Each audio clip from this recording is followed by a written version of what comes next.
memberikan rahmat serta hidayahnya kepada saya sehingga saya dapat melaksanakan seminar laporan hasil penelitian pada saat sekarang ini. Salawat dan salam tidak lupa saya kirimkan kepada arwah Nabi besar kita Nabi Muhammad Rasulullah SAW dengan ucapan doa Allahumma sholli ala Muhammad wa ala ali Muhammad. Yang saya hormati Ibu Evi Irawati SPTMP selaku pembimbing satu saya. Yang saya hormati Bapak Edi Elwan SPT MSc PhD selaku pembimbing dua saya. Yang saya hormati Bapak Anwar Effendi Harahap SPT MSI selaku penguji satu saya. Yang saya hormati Ibu Dr. Dewi Febrina SPTMP selaku penguji dua saya. Baiklah, saya akan mempresentasikan laporan hasil penelitian saya, yaitu berjudul Plasma Metabolit Ayam Ras Pedaging dengan penambahan level tepung daun kelor dalam langsung basal.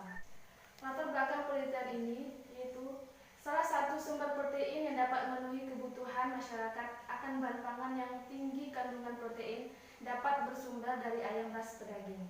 Direktorat Jenderal Pertanian dan Kesehatan Hewan menyatakan bahwa populasi ayam ras pedaging di Provinsi Riau dari tahun 2014 hingga 2018 mengalami peningkatan.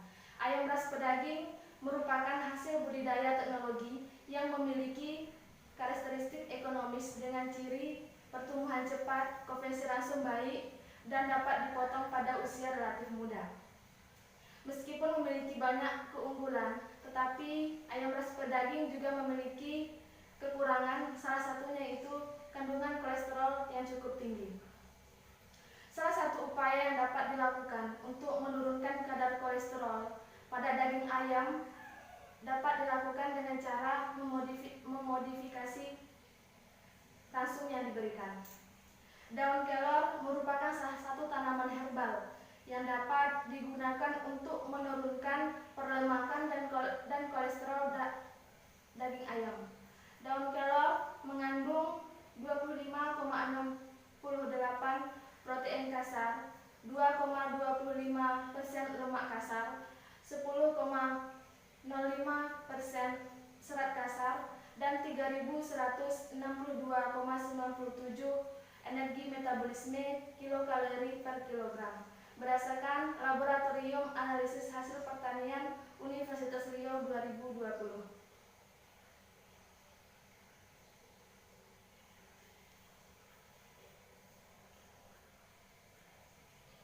Dilihat dari kandungan nutrisi, daun kelor yang dapat dijadikan sebagai bahan pakan alternatif ayam ras pedaging.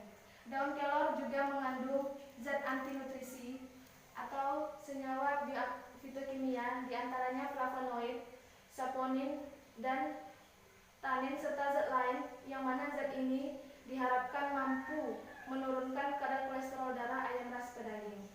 Dalam penelitian Hestera 2008 menyatakan bahwa tepung daun kelor 10% dalam pakan dapat menurunkan kandungan kolesterol daging ayam. Dan menurut Restianti dan kawan-kawan 2014 menyatakan bahwa pemberian 50 gram per liter air minum berpengaruh nyata menurunkan lemak abdomen dan kolesterol darah. Berdasarkan hasil penelitian di atas, telah dilakukan pengujian lebih lanjut yaitu tentang plasma metabolit ayam ras pedaging dengan pemberian level tepung daun kelor di dalam langsung basal. Tujuan dari penelitian ini yaitu untuk mengetahui perubahan plasma metabolit yang diukur dari kolesterol, protein total darah, trigliserida, dan glukosa darah ayam ras pedaging. Manfaat penelitian ini untuk memberikan informasi kepada pembaca dan peternak bahwa daun kelor dapat dijadikan sebagai pakan alternatif, memberikan informasi tentang efek pemberian tepung daun kelor dalam langsung basal terhadap kolesterol, trigliserida, glukosa, dan plasma dan protein total plasma darah ayam ras pedaging. Hipotesis penelitian ini yaitu berpengaruh terhadap kandungan kadar kolesterol, trigliserida, protein total, dan glukosa darah ayam ras pedaging. Materi dan metode. Tempat dilaksanakannya penelitian ini yaitu di UIN Agriculture Research and Development Station atau URDS, Laboratorium Teknologi Produksi Ternak Fakultas Pertanian dan Peternakan Universitas Islam Negeri Sultan Syarif Kasim Riau, dan dilakukan analisis di klinik Paramita Pekanbaru. Waktu penelitian telah dilaksanakan pada bulan Maret sampai dengan April 2020.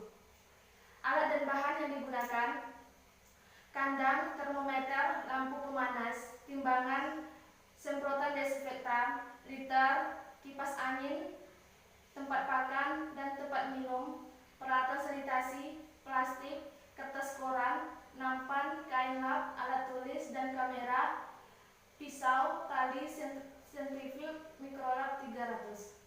Bahan yang digunakan yaitu DOC, ransum basal fase starter dan finisher. Bahan pakan yang digunakan berupa jagung giling, dedak halus, tepung ikan, tepung daun kelor, bungkel kedelai, dan minyak kelapa. Metode penelitian menggunakan metode eksperimen dengan rancangan acak lengkap, 4 perlakuan dan 5 ulangan. Pada perlakuan penol yaitu ransum basal tanpa penggunaan tepung daun kelor. Perlakuan pertama, ransum basal dengan penambahan 5% daun kelor.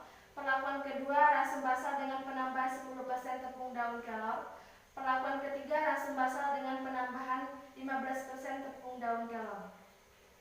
Parameter yang diukur: kolesterol darah, trigliserida darah, glukosa darah, dan protein total darah. Analisis data yang digunakan yaitu menggunakan analisis ragam sesuai dengan rancangan acak lengkap. Rancangan percobaan mengikuti model matematik Steele and Torrey 1991.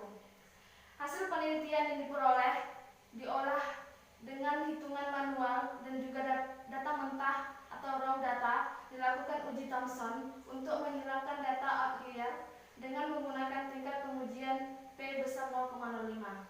Bila hasil analisis ragam menunjukkan pengaruh nyata, maka dilakukan uji lanjut dengan DMRT.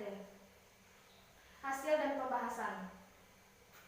Berdasarkan tabel 4.1, kolesterol ayam ras pedaging umur 1-35 hari diberi tepung daun kelor dalam ransum.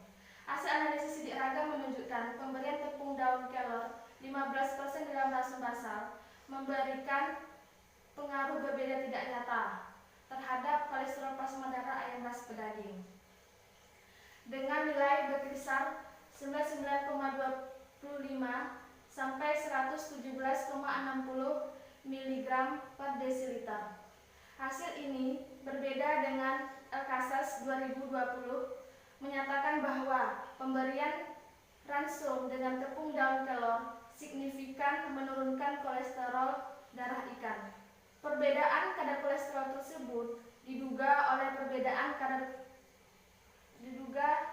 perbedaan spesies, umur, lama pemberian pakan, durasi, dan metode penelitian yang dilakukan. Hal lain juga diduga disebabkan oleh menurunnya konsumsi ransum. Sesuai dengan pendapat Rafida, karena tinggi rendahnya kandungan kolesterol dipengaruhi oleh pakan yang diberikan, sehingga secara otomatis jumlah tepung daun kelor yang berada di dalam ransum juga sedikit terkonsumsi, yang menimbulkan efek tidak maksimal, dan kandungan bioaktif pada daun kelor tidak dapat mempengaruhi sintesis dan metabolisme kolesterol.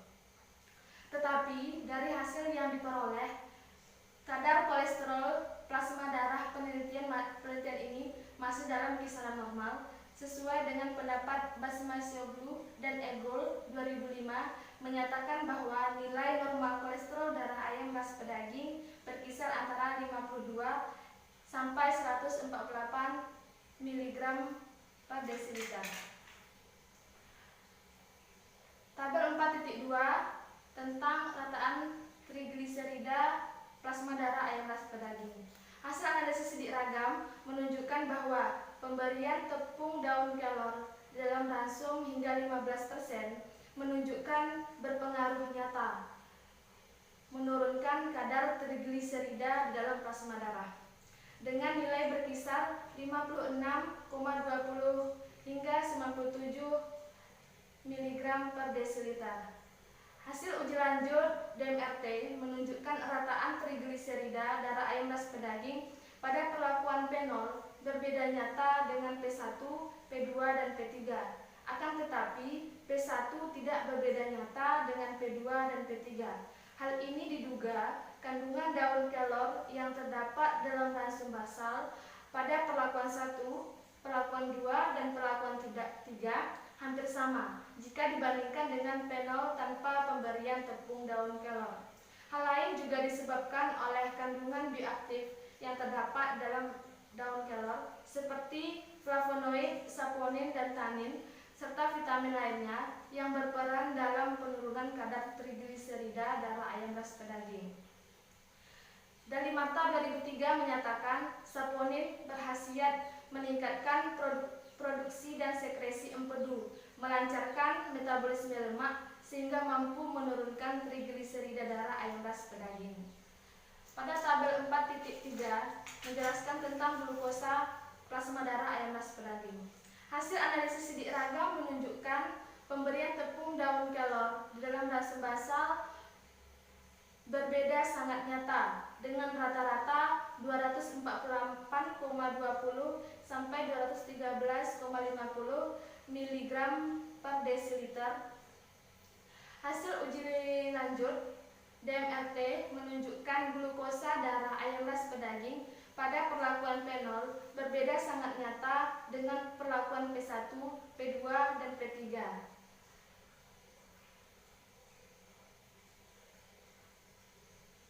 Hal ini diduga kandungan flavonoid yang terdapat di dalam daun kelor bekerja dalam meningkatkan metabolisme glukosa dan mengubah glukosa menjadi energi. Selain itu, faktor lain juga disebabkan oleh menurunnya konsumsi ransum sehingga tingkat kecernaan juga menurun yang mempengaruhi terhadap kadar glukosa darah ayam ras pedaging. Menurut Yeni 2018 menyatakan ekstrak daun kelor memiliki aktivitas anti-hiperglikemik pada daun kelor dengan menghambat enzim delta glukosidase yang terdapat di usus halus yang berada di dalam lambung akan menyebabkan penurunan glukosa darah.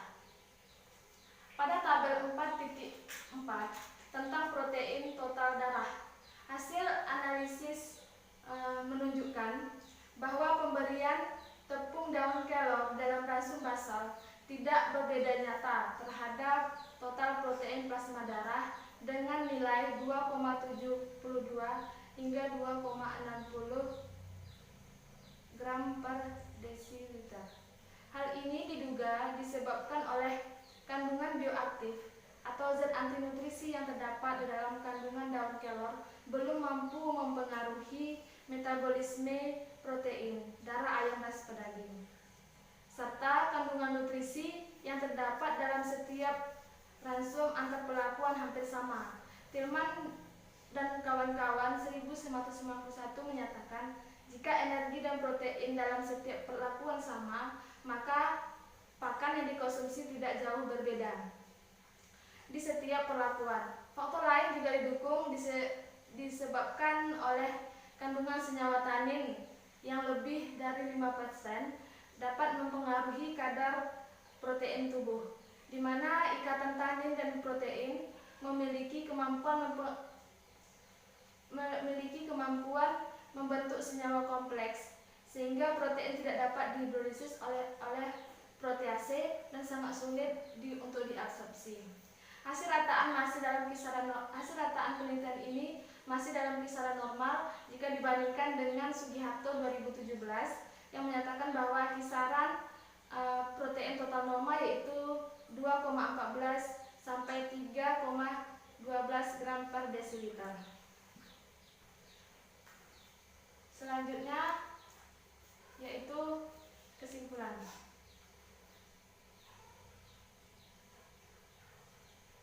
Berdasarkan hasil penelitian ini, dapat disimpulkan bahwa penambahan tepung daun kelor Moringa oleifera dalam rason basal hingga 15% memberikan pengaruh positif terhadap plasma metabolit ayam ras pedaging.